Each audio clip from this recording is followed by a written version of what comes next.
sing utama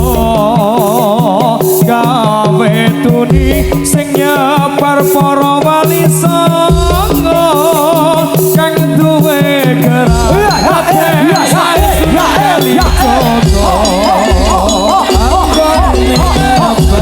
lewat seni wawayangan susah payah akeh pepalang uga ujian ning nyatane wali songo kesembahan lan keng cerita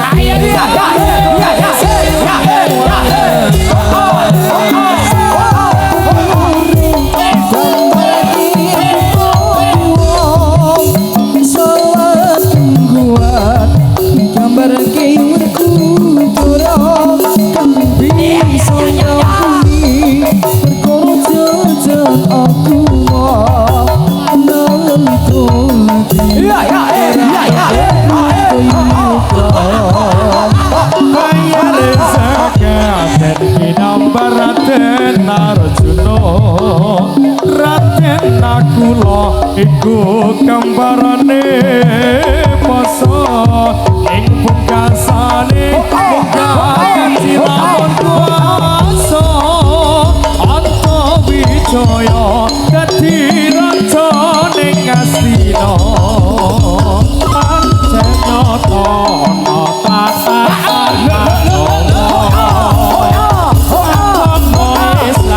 iku pancen luwe utama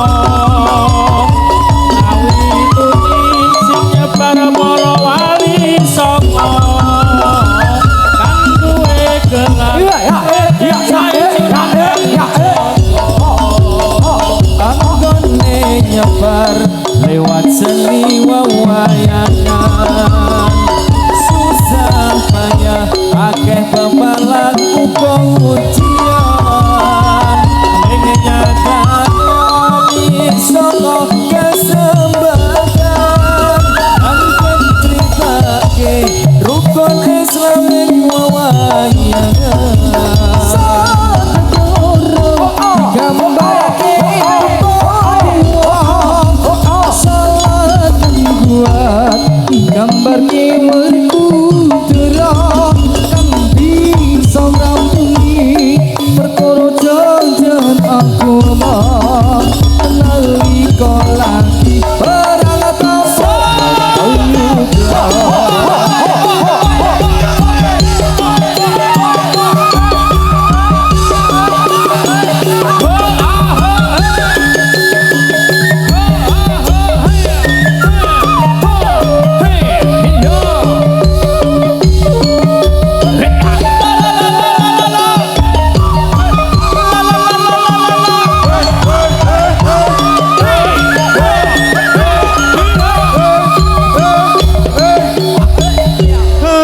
sukan kumatekan samyo datang ape kesati badan kula wujud teman belang maran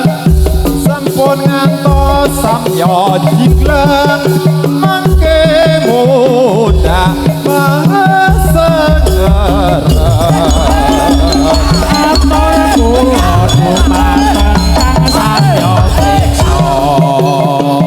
aku alih kakung putri sapa muda sedaya yen wonten lepat kawula nuwun kuning panasama iki setya kawatari bagian dereng saged totolan udan negara sanyata saged mung lumasaka padosil kang utama milanipun sedaya kang sabya preksa sampun ngantos sami ngolo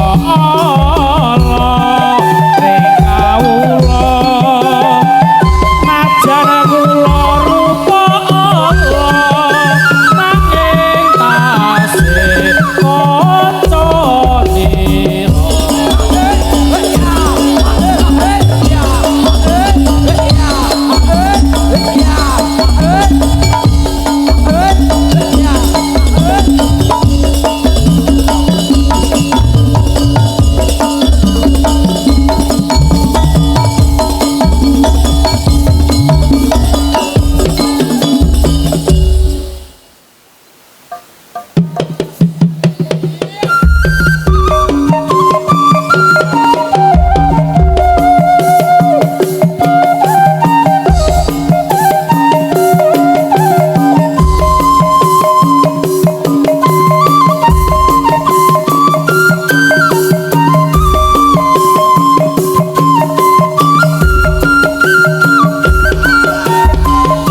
kawentar eti pene gunung kelot sing ngayomi Blitar zaman Jepang nate gempar peta frontal sing dipimpin Suryati nyimpen apune sang nyoto ojo pahit neng candi penataran Blitar nyimpen lajone Bung Karno proklamator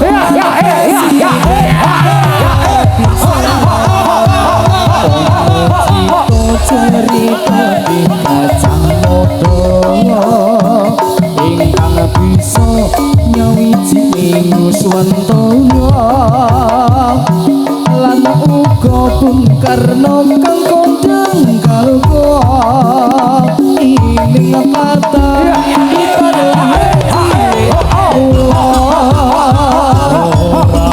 Kal Blitar dadi kembang lambe ora mokal gasing padha nyatakne yen to geni ngurupake semangate yen to banyu lagi patriote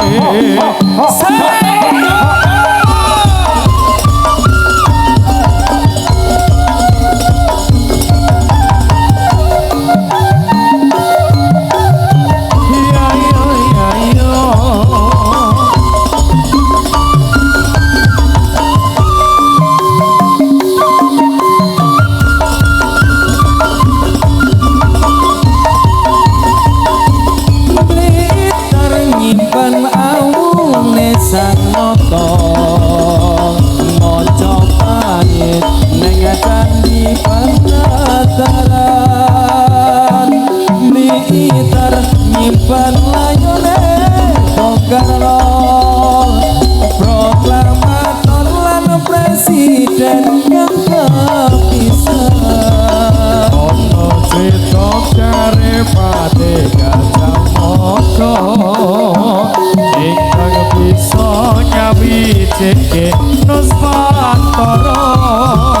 lan uga Bung Karno sing kondang kaloko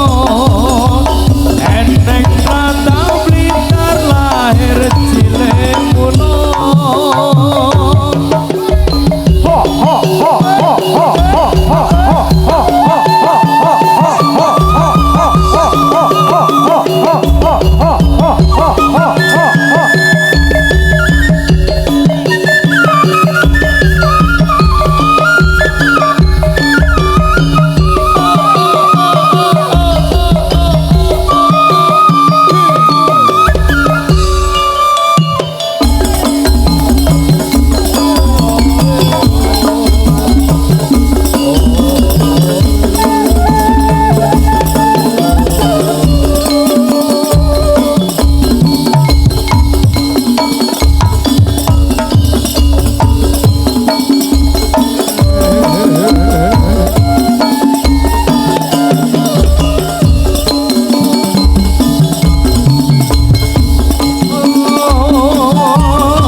supaya badane rasa sinambi beda era kawula ingkang minurut agama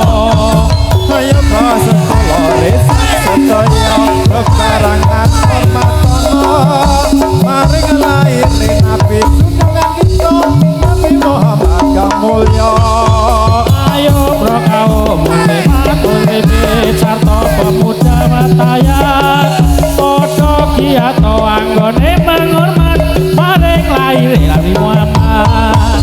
lamun pokore para gelem hormat esuk yen ana ing akhirat bakal paringan siksa lan lanat geni neraka kang bulat-bulat nanging sing padha gelem menghormati maring niyas Kanjeng Nabi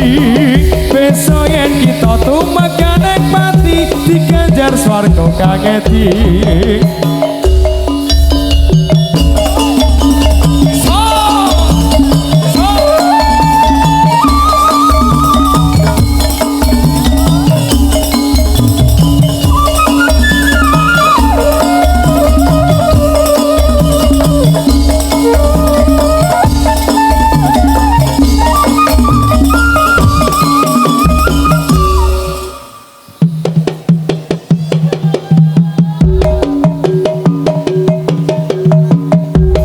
saben wayah lingser bengi asik ya mripat iki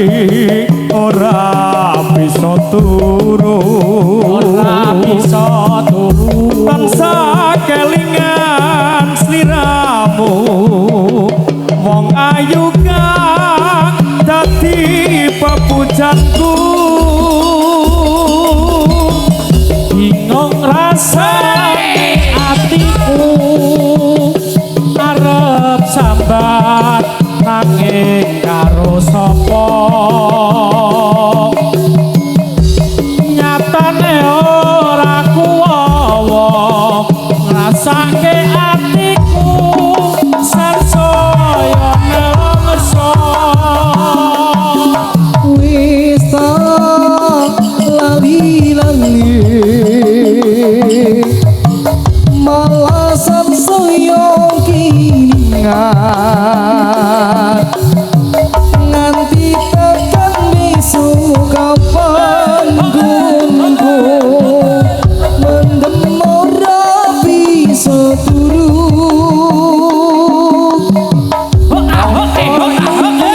sing jenenge wong kang lagi ke taman asmara proses tak bisa lali esok awan bengi dan sampai ati saben wayah lingser wengi mripat iki ora bisa turu tansah kelingan sliramu wong ayu kang dadi pepujanku bingung rasane atiku arep sembah nanging karo sapa nyatane ora kuwat ngrasake atiku pesan saya nelongso wis tak lali-lali malah sansaya kelingan nganti mati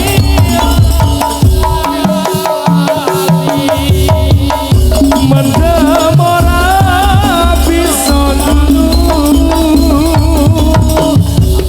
opo iki sing jenenge wong kelegi ketemu asmara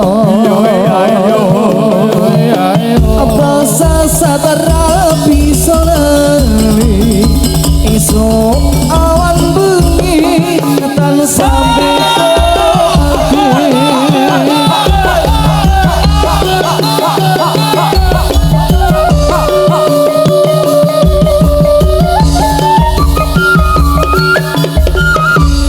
ini bulan Maulud, bulan kelahiran Nabi. Ini kewajiban umat Islam to meringati,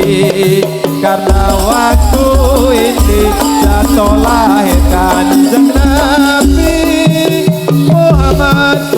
Nabi wa alihi washabihi. Maka mari kita bersama toh meringati oleh kaum Islam pemuda pemudi. Jika tidak hormat akan kan dapat kotor besi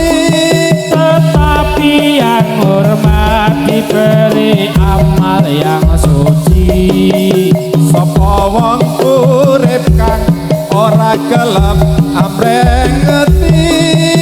maring lair Nabi Muhammad Nabi kang suci besok yen wis mati dicemplungke ana ing geni kang aran neraka selawase ora bali kala wektu iki kang aran dina muludan kanggo amrengeti lahiran Nabi akhir zaman najan rupa kewan kudu melu ing perayaan supaya ning akhir bisa entuk karomatan.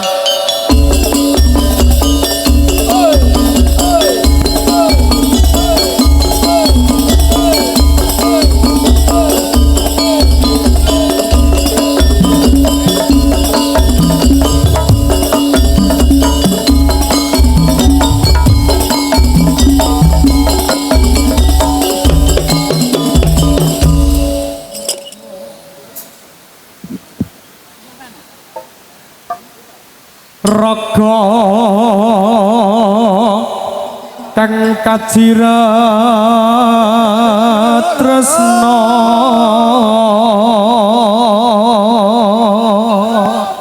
ya tinalitali ing jiwa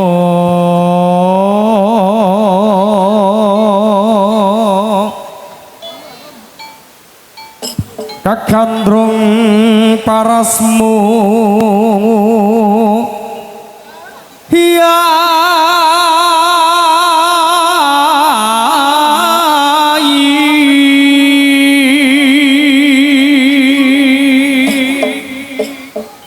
orang gampang nampa lelakon iki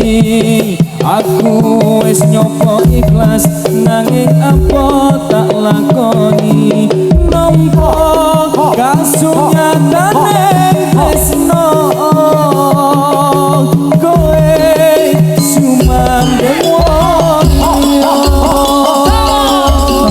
puran anakku siramu nanging atiku wis duwe-duwemu Gusti tansah krungu apa kanyuranmu muga kowe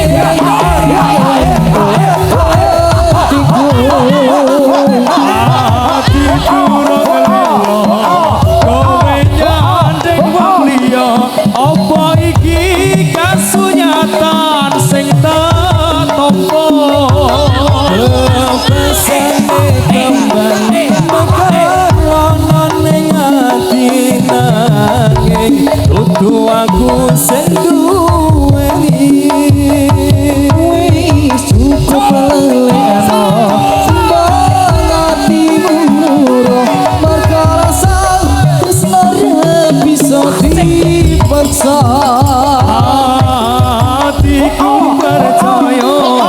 yen kowe mesti bisa nilakake aku sumandeng suarane barang-barang dulur Ciralu ora gampang nampa lakon iki aku wis nyoba ikhlas nanging apa tak lakoni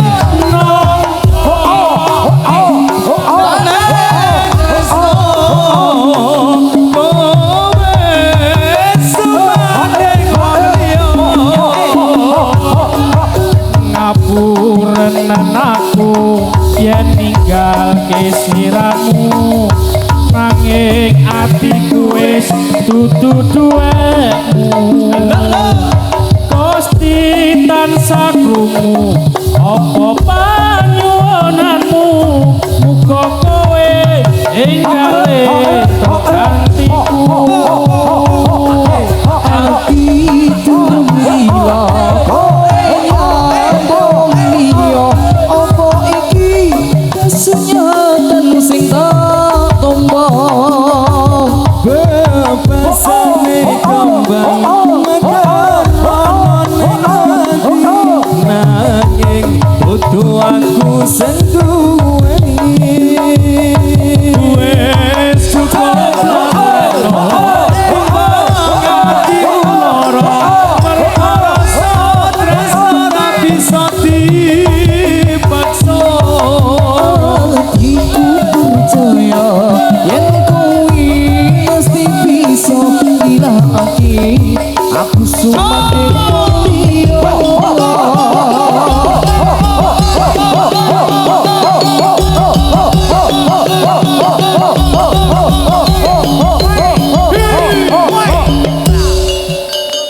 Magdaro mga penampilan rotet ingkang ongkos pisan.